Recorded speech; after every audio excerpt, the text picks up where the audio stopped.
आद्य क्रांतिकारक राघोजी भांगरेंचा विजय असो, आद्य क्रांतिकारक राघोजी भांगरेंचा विजय असो, जागतिक आदिवासी दिनाचा विजय असो, जागतिक आदिवासी दिनाचा विजय असो, जागतिक आदिवासी दिनाचा विजय असो, विजय आद्य क्रांतिकारक राघोजी भांगरेंचा जननायक बिरसा मुंडांचा जागतिक आदिवासी दिनाचा एक तीर एक कमान भारत जय आदिवासी। आज जागतिक आदिवासी दिन 9 ऑगस्ट हा 1994 पासून जागतिक आदिवासी दिन हा घोषित झाला आहे। आंतरराष्ट्रीय जी संघटना आहे म्हणजे युनेस्कोनं जाहीर केलं की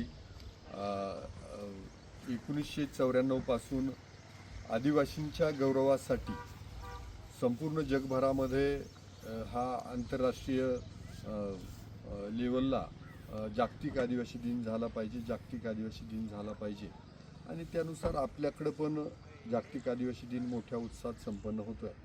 आज आम्ही सकाळी राघोजी भांगरेंचं दर्शन घेऊन पुढचे जे काही कार्यक्रम आहेत तर तालुकाभर किंवा मतदारसंघातले जे कार्यक्रम आहेत अकोली विधानसभा क्षेत्रातले तर त्या कार्यक्रमांना सगळ्यांना भेट देतो आहे आणि दुपारी 2 वाजता जागतिक आदिवासी दिनाचा मोठी मिरवणूक म्हणजे महाराष्ट्रातला सगळ्यात मोठा जागतिक आदिवासी दिन हा अकोल्यामध्ये संपन्न होतो आहे।